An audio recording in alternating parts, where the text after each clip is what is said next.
This conference will now be recorded. Good morning, everybody, and welcome to the Thursday, September 8th, 2022 edition of the Iowa 911 Communications Council. Chair, if we could, can we have a roll call, please? Yes, sir. Chris Jasper. George Harrison. Here. George Griffith. Mike Bryant. Here. Mark Murphy. Mark's here. Tracy Bearden. Here. Richard Pierce. Here. Rob Denner. Jack D'Angelo. Here. Taylor Teeple. We have 8 in the forum. Okay, thank you. Just a quick word, just want to welcome Tracy Bearden back to the council. Is certainly no stranger to the council, so great to have you back.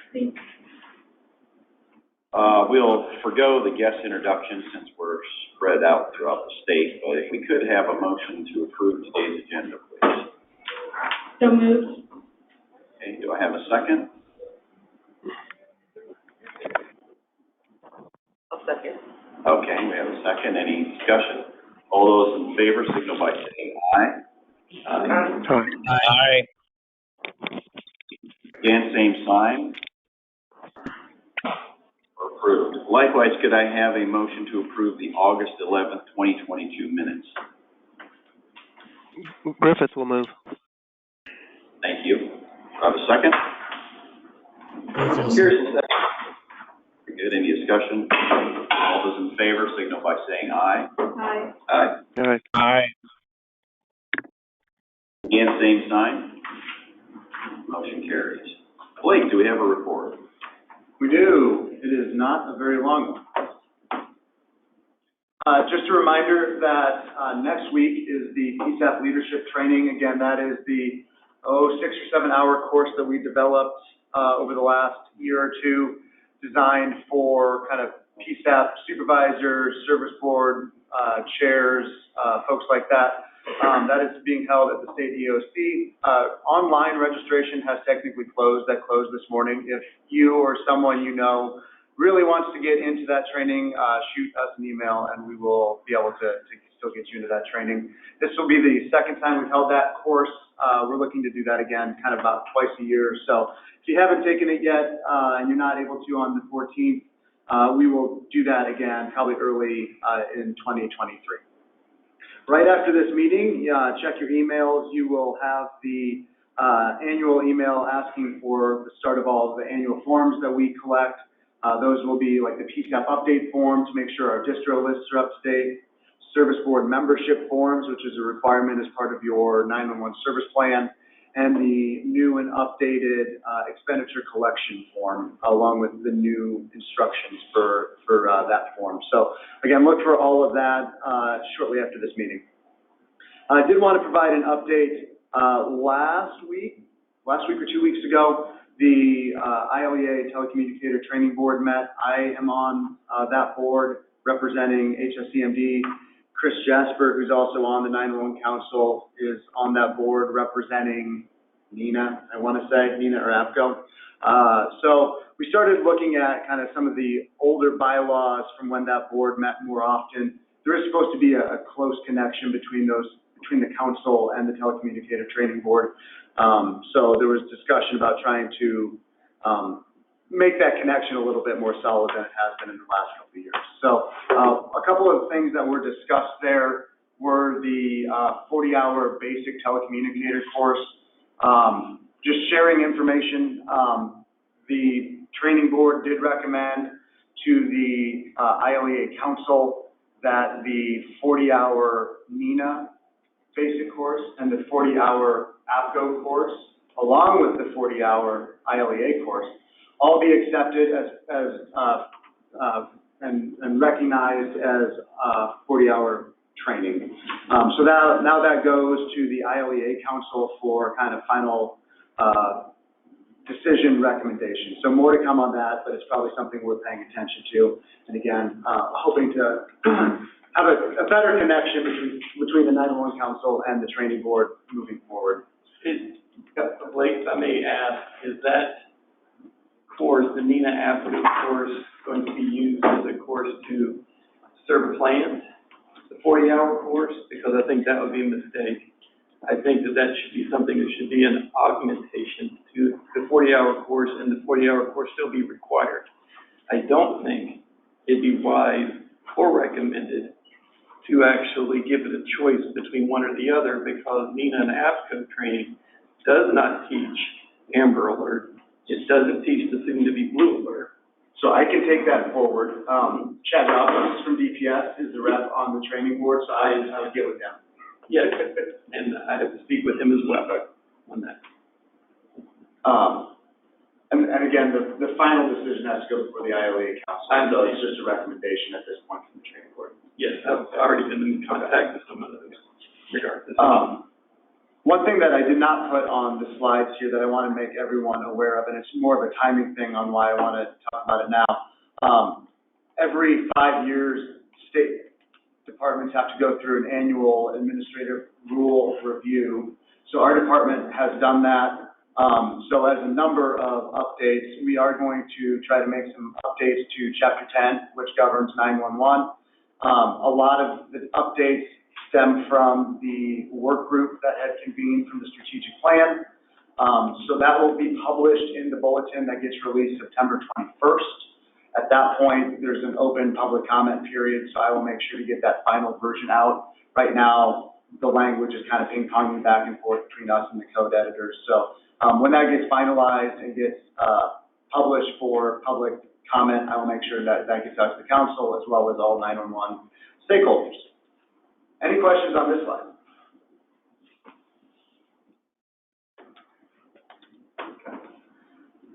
Just an update on the GIS grants. As a reminder, we have moved to quarterly benchmarks. So through 2 months of the first quarter, already 82 counties have met the benchmarks.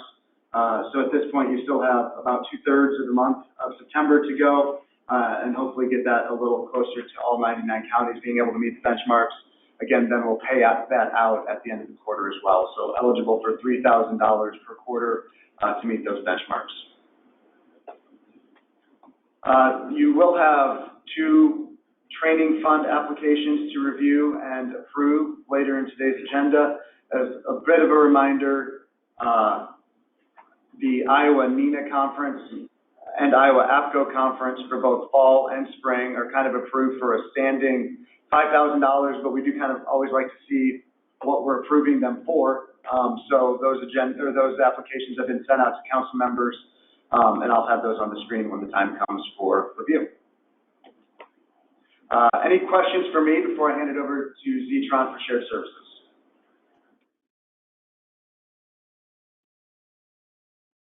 All right, Lynn, if you're there, you can go ahead.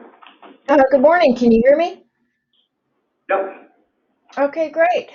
Summer continues to be pretty busy for us. We're cutting over about 1 PSAP a month. Last month, we did Cedar, Taylor, and Clark. We've got Adams, Adair, and Appanoose coming up, as well as Madison County. They're getting both a max call taking and a PBX. Next slide, please. This is just the map. Just a lot of green and a lot of yellow. Next slide, please.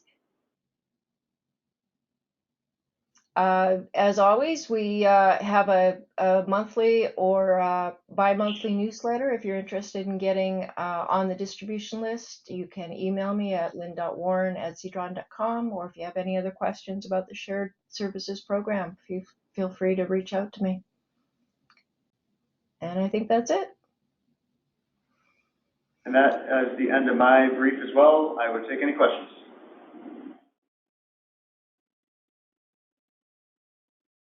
Okay, thank you, Blake. As mentioned, there are training fund requests from both APCO and NINA for the fall conference. $2,000 request from APCO for the training entitled Be an Encourager in the Communications Center.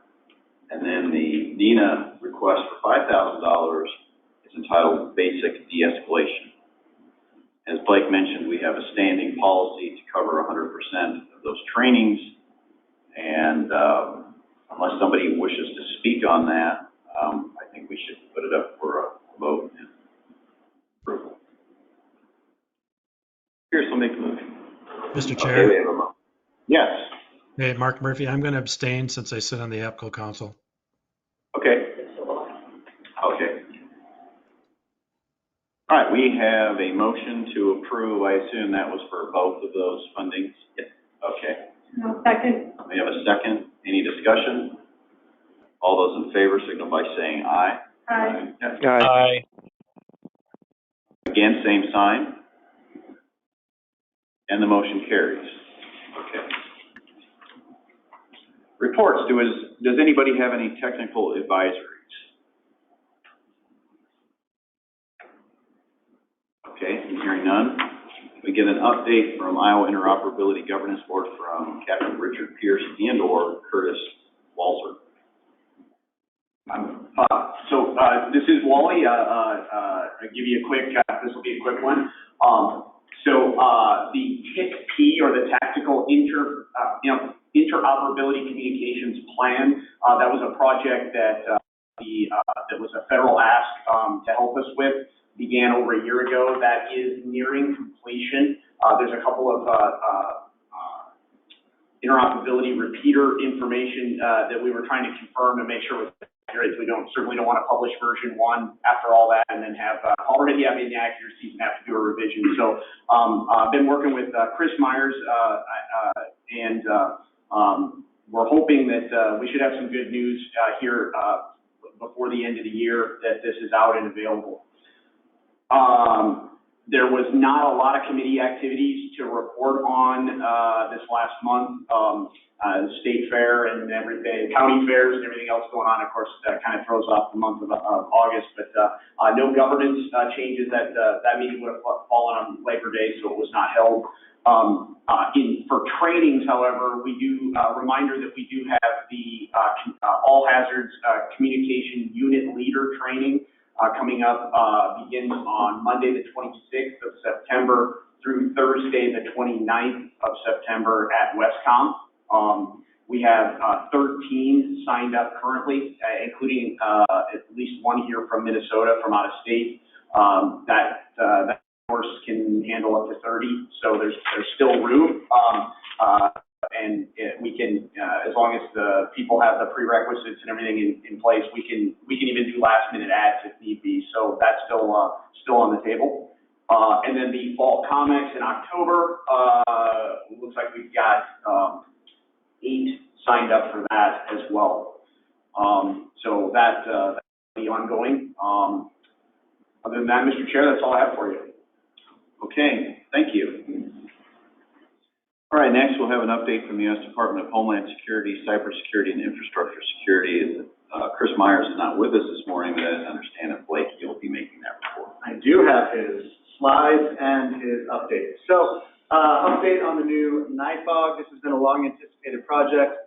The new NIFOG is available for download and also installed on an app on iPhones and Android-based devices. In addition, hard copies are currently being printed and will be distributed to SWCS and emergency communication coordinators and students of any of the various communication unit course students. For the initial print, CISA headquarters has received their batch and 100 will be sent out to each SWCS initially. More information is available on CISA's website. There was a recent private industry notification released regarding telephony denial of service attacks on communication centers. It's available for 911 administrators and other key partners. If you have not received it, reach out to Chris. New product entitled Preparing Critical Infrastructure for Post-Quantum Cryptography that gives an overview of the potential impacts from quantum computing to national critical functions. It raises awareness of the potential impacts of quantum computing and makes some initial recommendations. As a reminder, the work Iowa has recently done with encryption will stand the test of time through this transition for years. The CISA R&D demonstration series webinars are available for attendance now and feature 9 30-minute webinars that focus on reducing cyber vulnerabilities and addressing some interoperability challenges. This is Blake's editorial. I watched 1 or 2 of those, and they are worthwhile. I don't know. I haven't sat through all of them. So maybe, you look at the topics that are listed and pick ones that might be relevant to you or of interest, but they are worthwhile to sit through. And I think they're only like the slide says 30 minutes. So there's some good information there. SAFECOM nationwide survey is wrapping up. Questions are under review. Once this is released for stakeholder response, it is highly encouraged that everyone to fill this out. It is the baseline for a lot of work done at the national level. Bipartisan infrastructure grants are live as of September 2nd. The state and local cybersecurity grant program makes available federal funds to state, local, and tribal governments to address cybersecurity risks and cybersecurity threats to information systems that they own or operate. Eligible uses include develop and revise cybersecurity plans, implementing elements of the cybersecurity plan, addressing imminent cybersecurity threats, and other appropriate activity determined by the DHS as a director. I do have a question into Chris about who are the actual eligible applicants, and he was going to get back to me. So if you have that question as well, Chris is looking into it. EAS vulnerability. There were some vulnerabilities recently discovered within the emergency alert system. CISA vulnerability management reviewed scan data and identified internet-facing entities that may be vulnerable. CISA contacted those specific organizations so they could address the issues. As a reminder, to minimize your risk from any system like this, you can install updates and security patches, change default passwords, and never allow direct access to the internet on critical systems such as EAS. If you have any questions on any of this or for more information, there's Chris's information. Okay, thank you, Blake. Up next, can we get a report from the 34A Administrative Code Committee, Rhonda? Yes, thank you, Mr. Chair. This last 2 weeks, I've had a couple of conversations with the telco company, more specifically Lumen. We're still kind of working through that, but I believe that the next steps is they finally gave me the information for the tariff and why they're charging it. The problem is that there's still conversations going back and forth because basically what they're saying has flaws to it, and they're saying that, well, no, it absolutely has to be paid by 911, which is absolutely not true. So I walked through the tariffs with them. They've asked to be able to come back, circle around, and readdress it again. And so that's fine, but it very clearly says here it doesn't have to be paid for that. And then they essentially went through talking about the charges that they're charging agencies. One of those charges has to do with updating records.